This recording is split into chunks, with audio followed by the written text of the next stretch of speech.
have it, however, there were few buyers in the market that day. One of them was a man looking for slaves to work in his sawmill, where he made masts for ships. Moved by Fatima's air of distress and despair, he decided to buy her, thinking that he might offer her a slightly better life, more than what would await in the hands of some other purchaser. The mast maker took Fatima to his house, where he thought she might be a servant to his wife. However, he was greeted by the news that a cargo of goods he had shipped had been seized by pirates on the high seas, and he had lost all of his fortune. Since he could no longer afford to pay for anyone to work for him, he, his wife, and Fatima were now forced to do all the hard work of making the masts by themselves. Grateful to her master for having rescued her, Fatima worked hard and well, so hard and so well that one day he offered her her freedom and made her his personal assistant.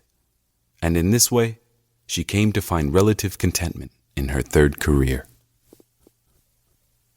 One day, the mast maker said to her, "Fatima, I need you to travel to Java on my behalf. I want you to take a shipment of masts with you, and, if you can, sell them at a profit." So she set out on her journey, but on the way, the ship encountered a typhoon off the coast of an unknown land and was wrecked. Once more, Fatima found herself cast upon a deserted beach in a strange place. Lying there in the sand, she again wept bitter tears, feeling that nothing in life had turned out as she had hoped. Whenever things seemed to be going well for her, something would happen to destroy her hopes. But why is it, she asked herself the third time, that whenever I have something, I must lose it?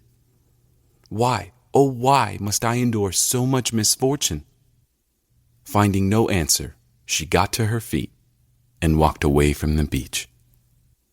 In that distant land, no one had heard of Fatima and her problems.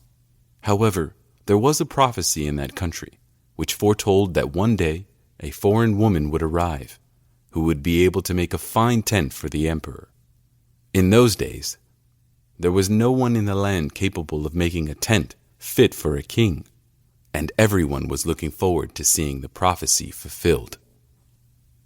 In order to make sure that the arrival of a foreign woman in his country would not go unnoticed, once a year, the emperor would send out envoys to every town and village in his country, with instructions to look out for such a woman and bring her to his court.